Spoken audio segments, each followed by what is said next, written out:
Coming up on this episode, Layla Reyne is here to talk about the conclusion of the Fog City series and what comes next.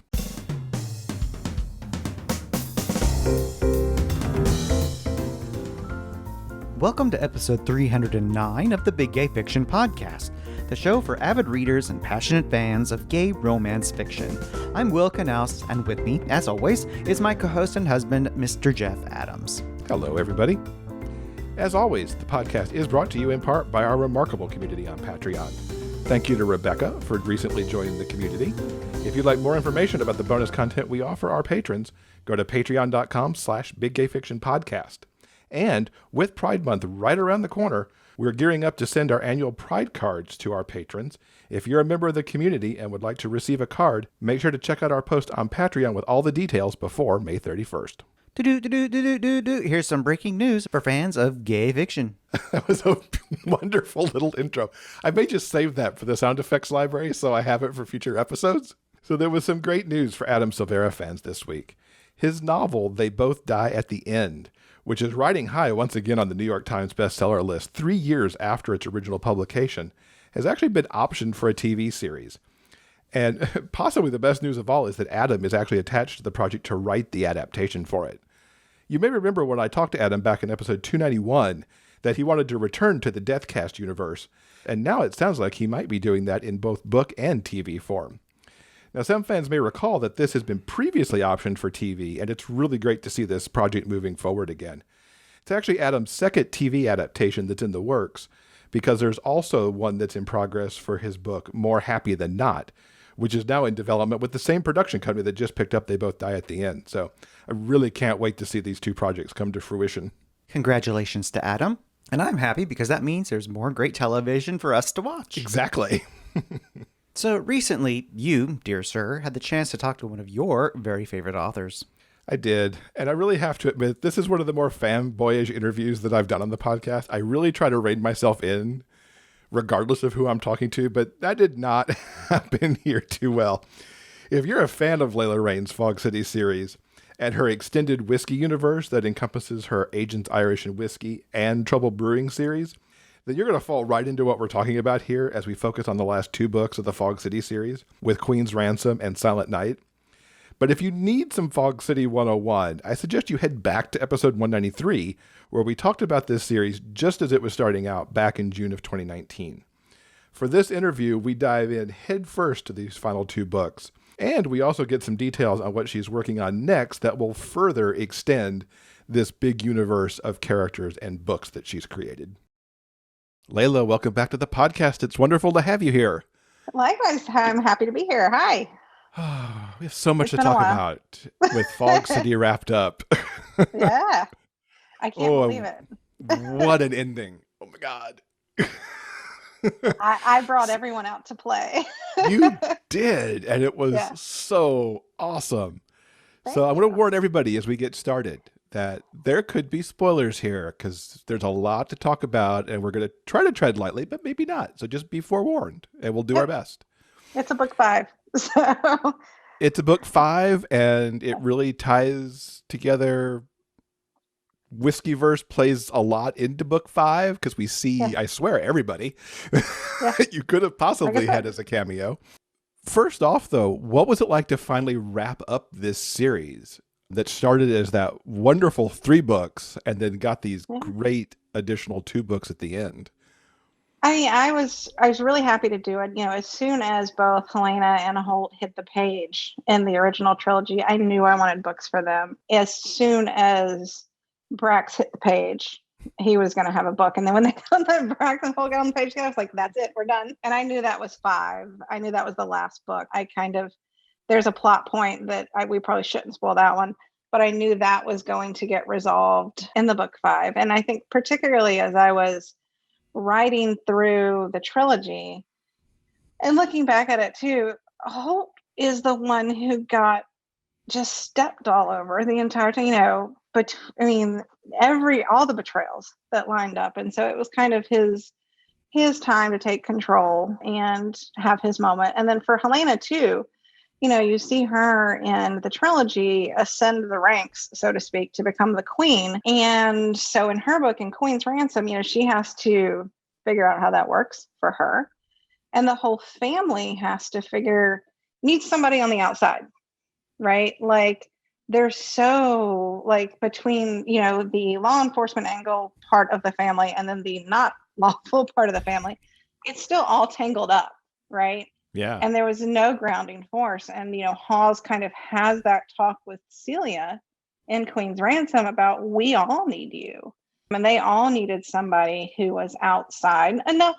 She kind of knew what was going on. So it didn't cause an issue, but she also was a grounding force. So I liked, playing both aspects, and Queen of really grounding the family. And I think that grounding was needed when you got to the last book. And it really is a ending, a tie up, and also a jumping off point. Yeah, it does so much, but it does it so well too, to tie it up and to give you the idea of where it will go next. Going back to, we talked about Fog City a long time ago. Yeah. And you'd written the trilogy, and then you had a little gap in the writing, and then came back to these last two. Did your thoughts on those last two books end up in morph in that in-between time when you had finished the trilogy and then moved on to these? So in two different ways, right? Helena's book completely changed. I had a different plot for what her book was. It was always going to be Celia, but there was a different plot. I started to write it. They weren't on the page together. It was too insular to the Madigans, and not enough of the relationship and not enough of Celia's journey. And so it was more about the parents, and it just got way too, I was 15,000 words into it. I was like, no, this is not working. There's 12 scenes here and they're in 4 of them together. This does not work. And so that one completely morphed. I made that one simpler in its plot and more focused on the romance.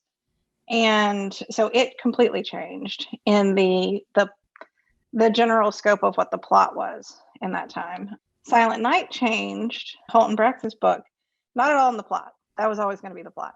The way the story was told. And for those who haven't gotten it yet, this is kind of already out there. The first part of the book is past from Brax's point of view. It's them getting to know each other, how their friendship came to be. And the second part of the book is Holt's POV in the present. And it picks up about 3 months after the events of Queen's Ransom, which is about almost a year after the events of the trilogy. And I didn't know that was going to be the first part. I didn't anticipate telling the first part the way I did and the structure. But I got hit pretty hard by all of 2020. I lost the mojo. And what really, I started out in writing fan fiction.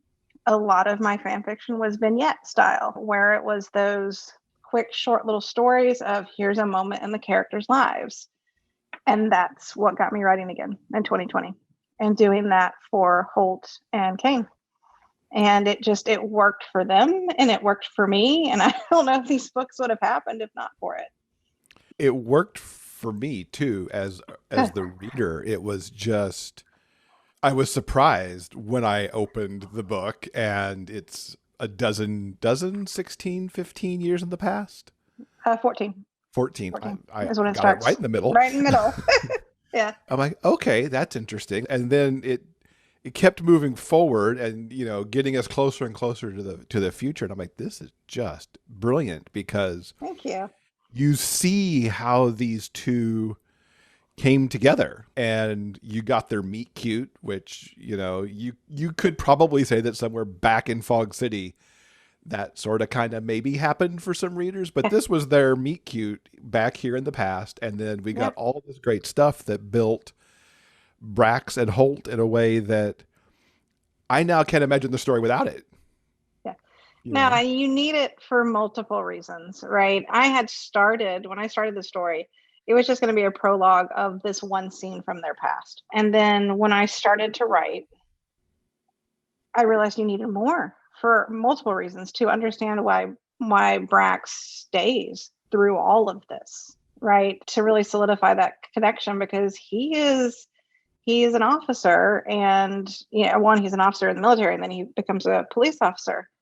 And why is he tangled up with a bunch of assassins? And why does he stay tangled up with a bunch of assassins for this long? And so there needed to be like this ground, like why, what is the connection and how strong is it to keep him tied in? And then for Holt, who is demisexual, you needed that. To be demi, it is a building of the trust. It's a building of the relationship before the love comes, right? And so that buildup is absolutely necessary for understanding where, you know, one, Holt discovering his own sexuality, and then in the present too, where it, you know, he realizes he's in love with his best friend.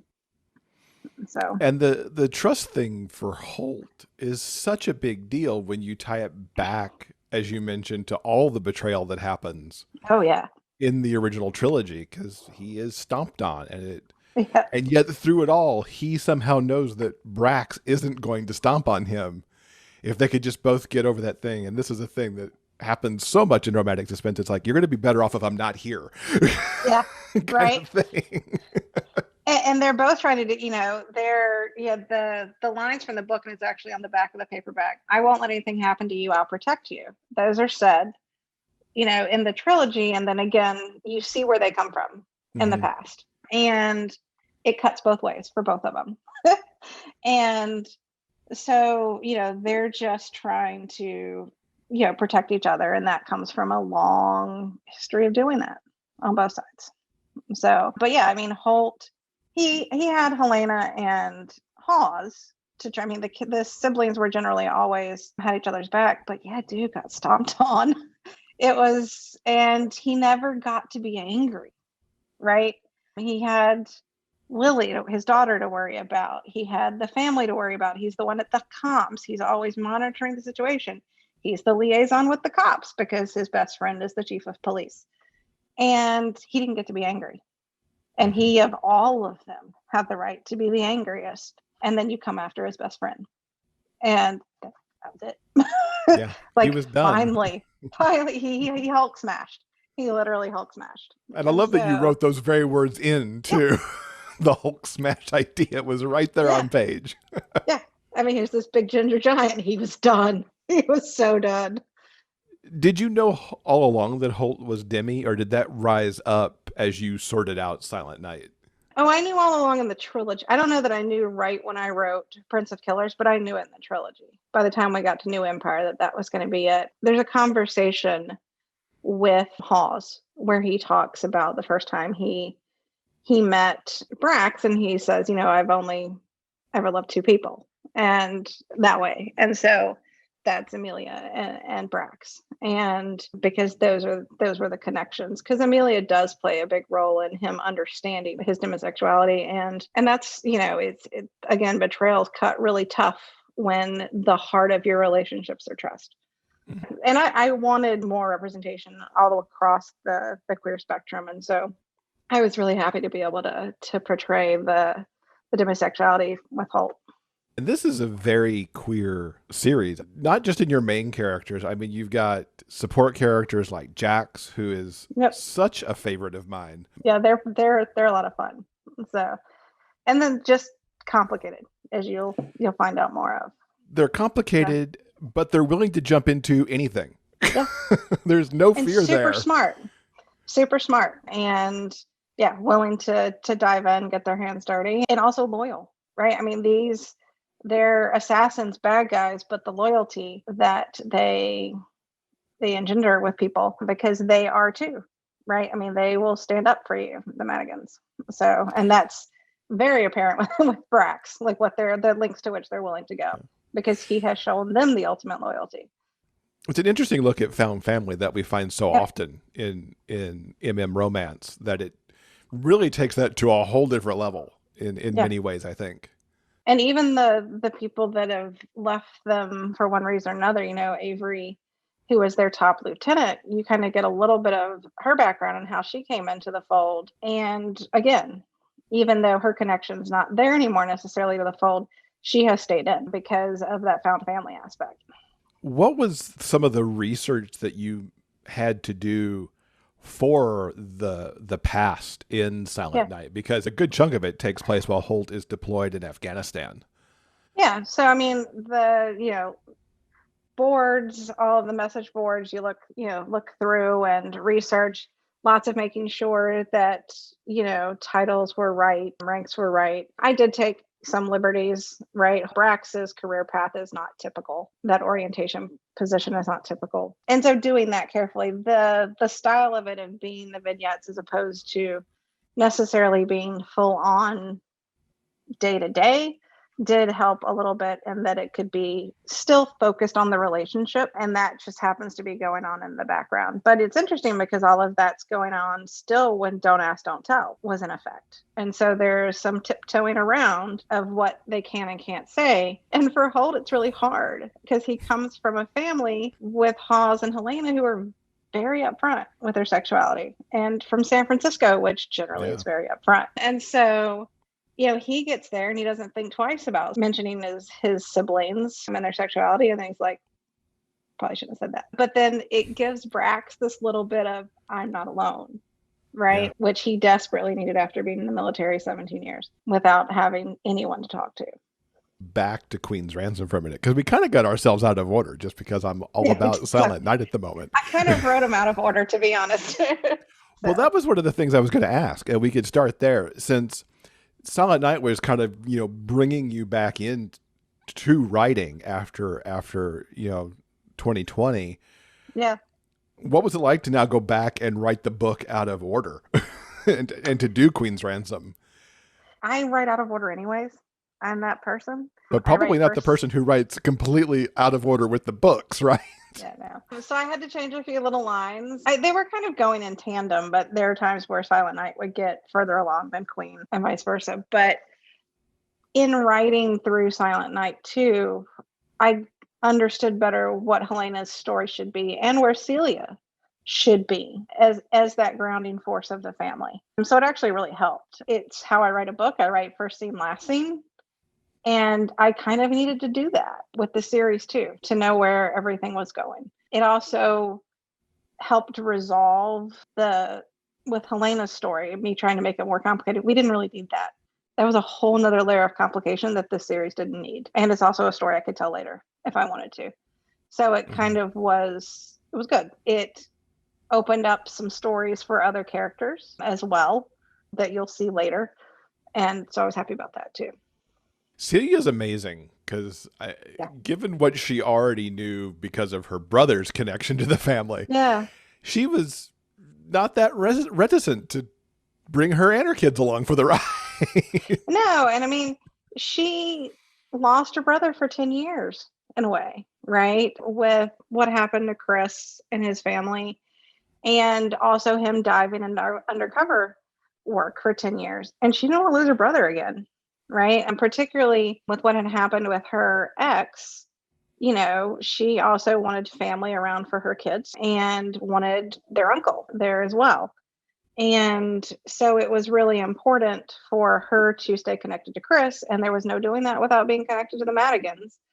And so the more she also was around them, they're a family and they're tight and they protect their own. And ultimately, she has been protecting her own for all those kids' lives because she's effectively been a single parent. And so it's kind of nice to have a support system. That's what she desperately needed. I loved how their relationship just kept growing through the book because they've got that push and pull too. Like, you really need to stay away from me, but I'm really not. And here we go.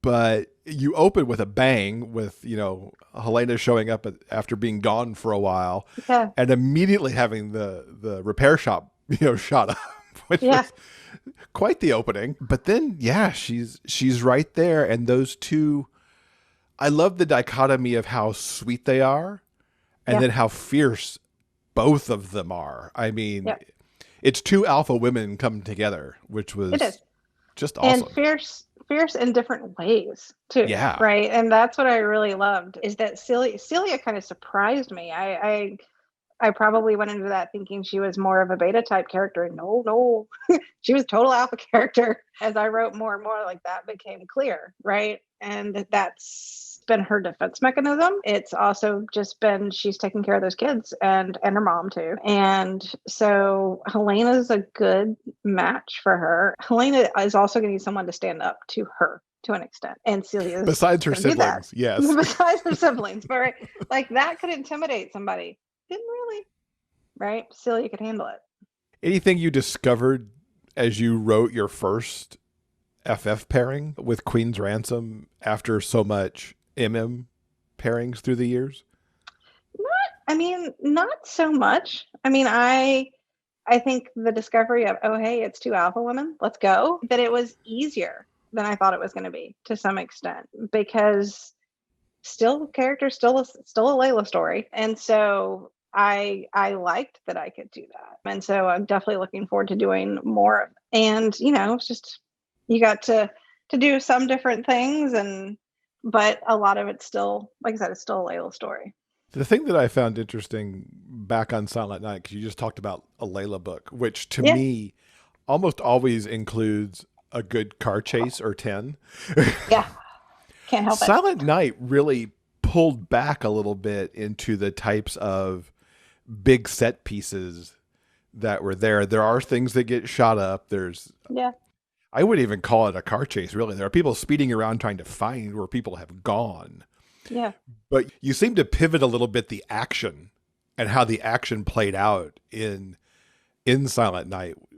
What brought that on, and what was that like? Because it's really different from not just in Fog City, but even going back into the Whiskeyverse and Trouble Brewing.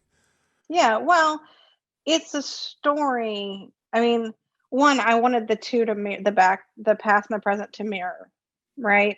The past has its big action scene, the one with, when they were attacked, and then the present has the big one at the police station, and that's kind of the giant action scene. And so one, balance, and so that's why they're structured that way. But two, this is a story about a hacker, so he's going to solve the problems doing what he does, which is hacking, right? And so, and also it's in his point of view, and it's been clearly established in all three trilogy books and in Helena's that all three siblings are not there at the same time at an action scene. That's how it's worked, because there has to always be one of them outside. And so he's not there at the rescue at the end. It's not his, it's in his point of view. And so he's not at that scene because, one, he's got something else he's got to go do, which is my favorite scene. We won't spoil that one. God, it was so fun to write that. But he's got that to do, and that's his story, right? It was more important for him to have that moment of that scene to come to be able to move forward than it was to go do the action scene, right? Because that's Holt's story. And so that's the other reason it plays out that way. You might see the action scene in a bonus thing later from Brax's point of view, because he's the one that's in that last scene of the rescue scene. But again, this is that present part is a story about a hacker. The whole thing is a story about a hacker. So was Jamie to an extent, but you still had all the FBI going on, whereas this is the hacker. The plot aspects are going to get solved with the hacking. Wasn't it as fun as I think it is to bring in everybody into this book? Oh my God, the FBI scene was so much fun to write. I wrote that, so I write dialogue first. And so there's a scene, where there is one scene where the siblings are together and they're in the FBI building. And Helena is just on fire with the snark, right? Like, did you ever hear the story about 3 assassins and an FBI agent that were on the cop that were all in the FBI building, right? Like, it's so funny. And it was great because this is the last, it's a turning point. So Fog City is separate from the Whiskeyverse, but this is a turning point in the whole, they all exist in the same world. These people could not run into each other. Yeah. Right? Mel runs everything anyways, let's all be honest. This is really all her universe. It's just not named that way. It is. Should be the Melverse. But it's a turning point in the verse for where we're going next. And so everybody got to come out and play.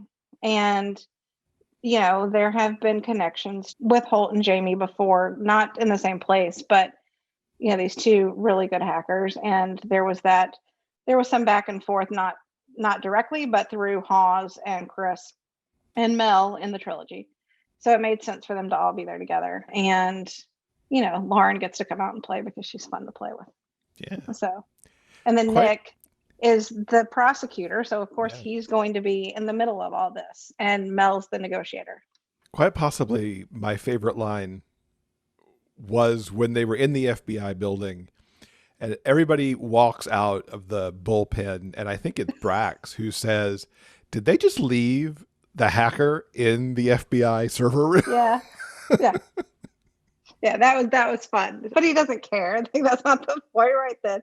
But then, everyone's got their mission from that scene, right? Like Hawes and Chris are running out to help Scotty, and Mel's on their trail, and Aiden and Helena have to go do the law thing with Nick on the line. And so, they just left them there, and they get a nice, really cute moment with the two of them. It was super cute and a nice little, light moment in the midst of everything. And I'm just like, that was brilliant. And if you were going to leave a hacker somewhere, I mean, Holt's pretty upstanding when he, in the right setting. So yeah. And you're right. It was the respite moment, like where you kind of have to sit there. There is a lot going on. Like you need the moment of humor and the moment to breathe and catch your breath before things start to ramp up again from there. So in terms of, I keep going back and forth on what book we're talking about. Oh, that's okay. In terms of Queen's Ransom, do you have a favorite scene in the book that you can say what it was without giving up too much? Yeah, it was the scene I wrote later where Helena comes home late at night and Celia is asleep. And they have this really, she kind of comes in late and has this really cute, like it's soft, it's a quiet moment. It's probably one of the quietest moments I've ever written. And so I just liked it. And it came later. Like I needed that moment and it just kind of pulled the book together. And I love when that happens. In edits, when you figure out the missing scene, and that was the missing scene. I also love when they spar, right? I loved that. I thought that scene was a lot of fun. What about in Silent Night? Oh, geez. You want me to pick a favorite? I told you my favorite, and I can't spoil it. I think you kind of did, and it's sitting in there with what Holt does at the end that we won't talk too much about. That's not a scene with Brax. If I had a scene between the two of them, again, it's the quiet, soft scene. Like when they are with Lily and Holt surprises him with a Hanukkah dinner. It's not Hanukkah anymore, but at that point. But, they need that break in the middle of everything that's going on. And it is a tradition they have kept up since they were in the military, where Holt first surprised him with that. And he missed it this last year in the books because of everything that had been going on and because of the tension that had been rising between them. And after a near death, he's like, I don't want to miss these anymore. And it was kind of, that was them, their really family scene. And you could see where they were going. I really like how you write the kids in these last two books. Thanks. And I was trying to think back on the previous books, and we see family and children back in the Whiskeyverse and in Trouble Brewing. There's moments of kids, but here, really looking at Celia's kids, and then how Lily has grown up to being able to have a few words. Yeah. Just loved all of them. Thank you. Thanks. It's not natural for me. We don't have kids. And so, really thank my editor for helping with that because I have to get feedback from folks about that. But I also wanted, even though this is a family of assassins, it's still a family.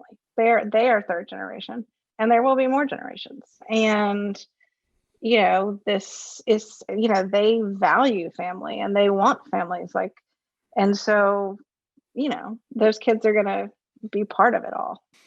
So let's look into the future. There's a lot of stuff coming because you mentioned this is a turning point, and one of the turning points is very clear as you hit basically the last page of the book. Where would you like to start with where the future goes? Well, the immediately next project is not connected at all. It's a standalone polyamorous romantic mystery that's been hanging out for a while on my hard drive, and I'm really excited to be digging into it and finally getting it into shape to publish. It's multiple aspects of reasons why it wasn't ready to go yet. I think variable onset helped a lot because I got the romantic mystery down a little bit better, that storytelling and what I needed to do there. And so this feels a lot more like that, if that makes sense.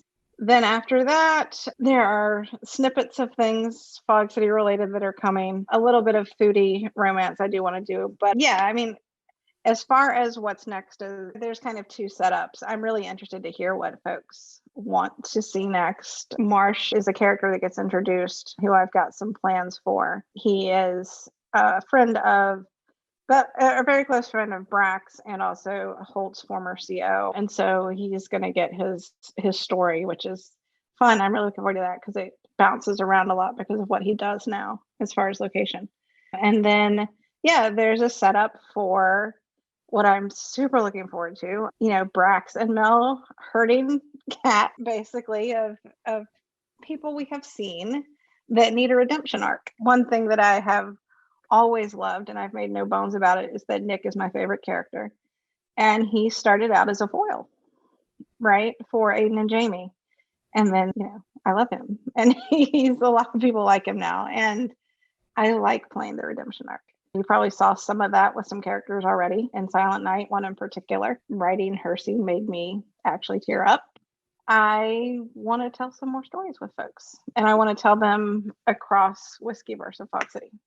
So you'll see some familiar faces, romantic suspense, and everyone's got something to redeem for. So exciting. Yeah. Just the whole thing. I'm looking forward to the polyamorous romantic mystery too. Yeah.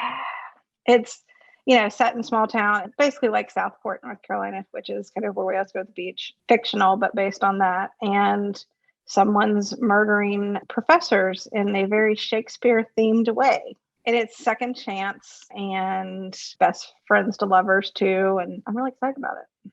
You've told stories in a few different ways now, because if you look at Irish and Whiskey and Trouble Brewing, and even at the original Fog City trilogy, you've told stories through that trilogy. So you follow that same couple getting their happily ever after through the 3 books. Yeah. But then you do the one-offs like Variable Onset and Queen's Ransom and Silent Night. What drives you to tell something across 3 versus 1? I can kind of tell from a plotting aspect what I'm going to need for how long. But sometimes the characters fool you. And it's also, what do you plan for their relationship? I thought VO was going to be a 3-book series, but they got to happy just fine in 1. And that's what they needed right now. And so that just worked out to where their story wrapped all in 1. It worked with the conflict and it worked with the plot that it all wrapped up in 1. Ditto Holt and Kane and Queen's Ransom, that it worked. Thinking ahead of the new series, like one of them is a trilogy, because I know what he's got to go through to get from point A to point B. It can't be 1 book. In looking at the Polyam mystery, it's 1 book. I know what it is. I know what the characters need to get from point A to point B. In the Redemption series, it's different couples, and so it's set up for 1 book, each couple, because it's more discreet. That will be a series where you can pop in and read which ones you want, but it's all kind of existing in the same world. So it kind of depends what the story arc, and then there's something else planned for later that it's 1 whole story arc, but 3 different couples. It just kind of depends what the plot and the characters are dictating. I like them all. I mean, I like even the ones that are standalone. A lot of times they're parts of bigger series because I like to sit with characters. That's I come from TV and 9 seasons of things. So right. I tend to stick in and want to know more and know the whole landscape. But you'll see Lincoln and Carter again. Yeah, it's 1 story, but they're gonna pop up. They're part of this whole world too. So speaking of characters to pop up, I have to throw my desire to see something from Jax, who from the moment they walked on the page was like, I need to know more about this person. You are going to get their story. And, if all behaves and cooperates, I'm aiming for the end of this year, and it'll be as part of a Fog City thing that I don't want to spoil quite yet. There was intentionally something left out of each book for a reason, so that I could tell Jax's story, and they get their story through that. And I'm excited for it. So I really want theirs. We're working on the cover already, so I'm excited. I'm excited. I'm going to consider it a Christmas present. So as you've been writing all this stuff, I know Yeah. you've been reading. I see you put out book recs all the time on Facebook. What is something you would recommend to our audience that you've read recently? So because I've been writing mostly romantic suspense, I've been reading more contemporary. Usually if I'm writing one, I am reading the other. Things that I've really enjoyed, Anna Szabo's Cinnamon Roll. Me too. Oh my gosh. They are, if you want a masterclass in how to write kink and how to write BDSM correctly, and also how to write consent that's sexy, go read their books. Right? Read Cinnamon Roll.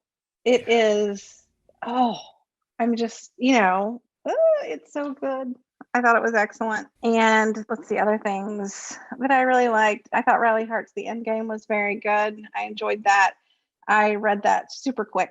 And then other Bold Brew books that I really like, Perfect Matcha by Erin McClellan, I thought was great. Allison's Puppuccino I thought was cute. And so that's been a fun series, just to find different new authors too, and just different whatever you like. It's been really cool within that. Oh, and then I read Connor Peterson's. I read the first of the Lousy Boys series, Trouble with Lousy Boys. And so it was Red Hot Sugar. It was interesting.